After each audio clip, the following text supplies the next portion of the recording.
Iran Israel America जंग 16वें दिन में दाखिल हो गई। अमेरिका का और उसके इत्तेहादी इसराइल का ख्याल था, और जो अंदाजे अब सामने आ गए, इनका ख्याल था कि जंग 4-5 दिन मैक्सिमम 1 हफ्ता चलेगी, हम मैसिव बम्बार्डमेंट करेंगे और उसके बाद रजीम गिर जाएगी। ना रजीम गिरी, ना इंकलाब आया, बल्कि अमेरिका में तो अब मजाक बन गया है। ये ईरान का जो दूतावास है जहां मैं रहता हूं, देश की राजधानी में 2 बिल्डिंग छोड़ के है। तो आज मेरी मुलाकात हो रही थी उनके किसी व्यक्ति से, सीनियर ऑफिशियल से। वो मेरे पास आए थे, घर में बातचीत कर रहे थे, और उन्होंने एक चीज कही है कि भारत का एक भी टैंकर हम नहीं रोकेंगे। डोनाल्ड ट्रंप ने तो हाल ही में ये ताना दिया था कि आप लोग नहीं आते तो ना आए, हम आपके बगैर ही सारा कुछ कर लेंगे, हमें आपकी जरूरत नहीं है, हमारे पास बहुत पावर है। और अब बयान आया है कि आप मेहरबानी करके हमारी हेल्प करें और अपने जहाज भेजें और अपनी हथियार भेजें हमारे पास, और हम मिल के। सबसे बड़ी बात, ऑस्ट्रेलिया ने साफ मना कर दिया। ऑस्ट्रेलिया कहता हम भेजते ही नहीं जहाज, भागो यहां से, मना कर दिया।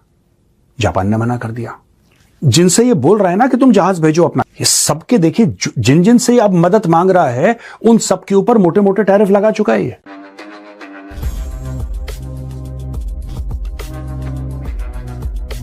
ये ईरान का जो दूतावास है जहां मैं रहता हूं, देश की राजधानी में 2 बिल्डिंग छोड़ के है। तो आज मेरी मुलाकात हो रही थी उनके किसी व्यक्ति से, सीनियर ऑफिशियल से। वो मेरे पास आए थे, घर में बातचीत कर रहे थे, और उन्होंने एक चीज कही है कि भारत का एक भी टैंकर हम नहीं रोकेंगे। ये मैं नहीं कह रहा, ये उनको मैं कोट कर रहा हूं। मैंने कहा सर, ऐसा हम पे मेहरबानी क्यों कि आपने हमारी आलोचना नहीं की है, आपने हमारी मुखालफत नहीं की है। वो खुद ही जिक्र कर रहे थे 65-71 में हमने गलती कर दी है, एक्सेट्रा। जाने दीजिए, वो पुरानी बातें हैं, लेकिन अब हमारी दोस्ती बहुत मजबूत है। से थैंक यू वेरी मच, बहुत अच्छी बात कही। दूसरा, अभी मैं सुन रहा था बेटा, जो आपने रिकॉर्डिंग प्ले की थी, कोई पाकिस्तानी जर्नलिस्ट और एक बुजुर्ग बार कह रहे थे कि हमारी कौम कहती है कि ये मजहब हमारा एक ही है। कोई कमीनो, हर चीज में मजहब को क्यों लाते हो? ये जियो पॉलिटिक्स है, ये जियो रिलीजन नहीं है। हर चीज मजहब मजहब मजहब, ये चूना खिलाते रहे हो आप अपने लोगों को इतने साल तक। Iran doesn't care about your मजहब, उनको चाहिए नॉर्मलसी, पीस, धंधा, सब कुछ ठीक हो जाए वहां पर। बेसिकली ये हमारी कूटनीति की जीत है कि उन्होंने आने दिया है। और मैं आपको इतना भी बता दूं, कोई और भी देश होता, अगर उस एरिया में अगर उनको हॉर्मुज से आने दिया जाए, वो भारत की तरफ पहले रुख करेंगे, बिकॉज दे ऑल सब हमारे मित्र बनना चाहते हैं। बेटा, ये आज हमारी ताकत है, हमारी कूटनीति की सफलता है। तो अभी भी मेरा ख्याल है कि किसी ने इनकी इमदाद पे नहीं जाना। उनको पता है कि ये गलत काम कर रहा है और इसमें कामयाबी नहीं होगी, और इसीलिए वो इसमें कूदना नहीं चाहते। अच्छा। तो मैं समझता हूँ ये भी उसकी जो एक रिक्वेस्ट है, या इस वक्त प्लीड कर रहा है या बेग कर रहा है कि यार भेजो, ताकि ये कह सके कि हमने सबने कोशिश की, फिर भी कामयाब नहीं हुए, सारी जो शिकस्त है वो इसके खाते में ना आ जाए। That's what he is trying to do. और एक तरफ सुबह जब ये उठता है तो कहता है कि हमने तो खत्म कर दिया ईरान को, और स्ट्रेट ऑफ हॉर्मुज जो है उससे पूरा काबू है हमारा, और कोई इशू ही नहीं है, और हम अपनी नेवी के साथ सबको एस्कॉर्ट कर देंगे। दोपहर को कहता है कि हमने इतनी 3-4 जहाज निकाले हैं वहां से, अभी और जहाज भी निकालेंगे।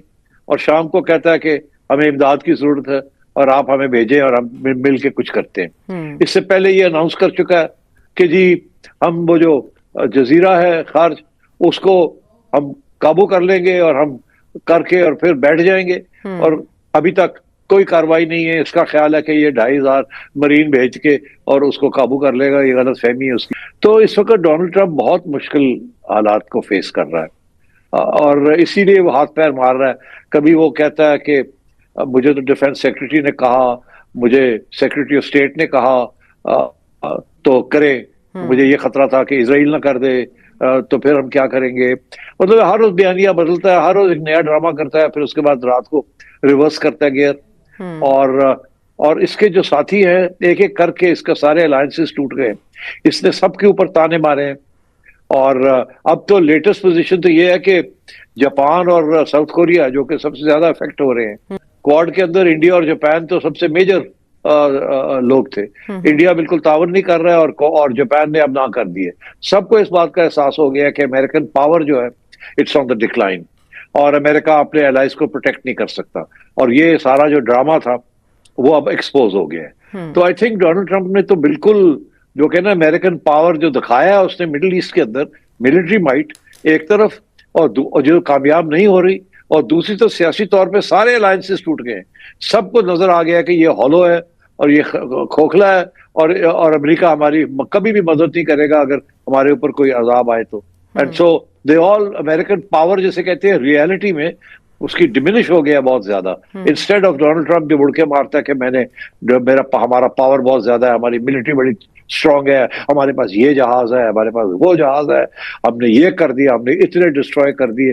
हर रोज हमें ये बताया जाता है हमने कितना कितना डिस्ट्रॉय कर दिया है, और हर रोज कहता है कि जंग खत्म हो गई है, और अगले दिन कहता है कि अब हम और बमबारी करेंगे और हमारी जंग अभी और चलेगी। कभी कहता है 10 दिन चलेगी, कभी कहता है अगले हफ्ते खत्म होगी, कभी कहता है कि अब जितनी देर लगेगी चलेगी, अब चलाएंगे। तो इसके साथ total credibility of the United states, उसके एलाइज के अंदर पे दुनिया तो वैसे ही यकीन नहीं करती थी, मगर जो उसके एलाइज थे, जो जिसके बेसिस के ऊपर इससे क्वाड बनाई और नेटो था, दोज आर द बिगेस्ट, वो जो है सारे फारिग हो गए। तो यहां पे सिर्फ इन लोगों को नहीं, नेटो को भी धमकी दे दी है। तो दोस्तों आज की तारीख में जो भी देश हैं वो मना कर रहे हैं, वो डोनाल्ड ट्रंप से कह रहे हैं कि भाई अब हमारे बस का नहीं है, आप खुद देख लो। जापान की प्रधानमंत्री ये भी कह रही हैं कि साहब हमें यह देखना है कि हम किसी और के साथ काम नहीं, हम इंडिपेंडेंटली कैसे, यानी कि अमेरिका के साथ काम करने को कोई तैयार नहीं है। और इसलिए तैयार नहीं है क्योंकि कुछ नहीं पता कि कब ये किसकी बेइज्जती करते 10 लोगों के बीच में। Donald Trump will shoot his mouth of in front of somebody just like that, randomly, arbitrarily. वो बोल देगा किसी को यार कि तुम तो बेवकूफ हो, तुम्हें तो कुछ आता ही नहीं है, अगर मैं नहीं होता तो तुम तो मारे जाते, ये सब बोल देगा। वहां पे दोस्तों अब्बास अरगची जो फॉरेन मिनिस्टर हैं ईरान के, उन्होंने एक बड़ा इंपॉर्टेंट कमेंट दिया। उन्होंने बोला है कि कई ऐसे देश हैं जिन्होंने डायरेक्टली हमें अप्रोच किया है और बोला है कि साहब हमारे जहाजों को आप जाने दीजिए स्ट्रेट ऑफ हॉर्मुज से। अब हम देख रहे हैं कि किसको हम जाने दे सकते हैं, किसको नहीं जाने देंगे हम, ये सारी की सारी चीजें हम देख रहे हैं। तो यानी कि ईरान के ऊपर बम मारे जा रहे हैं, मिसाइल, बिल्कुल obviously it's being attacked very badly. लेकिन यहां पे एक और चीज है दोस्तों कि बाकी जितने भी देश हैं, और ऐसे कई दर्जनों देश हैं जिनकी एनर्जी रिक्वायरमेंट जो है वो स्ट्रेट ऑफ हॉर्मुज से फ्लो करती है। नमस्ते दोस्तों, जय हिंद। नेक्स्ट स्पेशल की रिएक्शन वीडियो में आप सभी का स्वागत है। तो दोस्तों आपने वीडियो में देख ही लिया है, जो काम कोई नहीं कर पाया वो मोदी जी कर रहे हैं। और दोस्तों स्टेट ऑफ हार्मोस, जहां से किसी का भी सामान, किसी का भी शिप नहीं निकल सकता, वहां से भारतीय शिप निकल कर आ रहे हैं। जो किल्लतें हो रही थी एलपीजी और पेट्रोल की, वो सब खत्म। और दोस्तों मोदी जी ने किसी के भी प्राइस नहीं बढ़ाए, पेट्रोल के भी एलपीजी के जो बड़े थे वो भी कम कर दिए, वापस उतने ही कर दिए हैं, क्योंकि कोई भी किल्लत भारत में होने ही नहीं दी मोदी जी ने। यह है आज का भारत, जो दोस्तों कोई भी भारत को कुछ कहने से पहले सोचता है। और दोस्तों एस जयशंकर जो हमारे फॉरेन मिनिस्टर है, उनके जो बात करने का अंदाज है वो दोस्तों बहुत ही उम्दा है, और आपने देख ही लिया है। और देशों में दिक्कत आ रही है, हर चीज़ के रेट बढ़ रहे हैं, प्राइस बढ़ रहे हैं ऑयल के और दोस्तों एलपीजी के, लेकिन भारत में नहीं बढ़ रहे हैं। दोस्तों अगर आपको हमारी वीडियो पसंद आई है तो प्लीज़ लाइक करें, सब्सक्राइब करें, शेयर करें। मुलाकात होगी आपसे अगली वीडियो में, तब तक के लिए जय हिंद।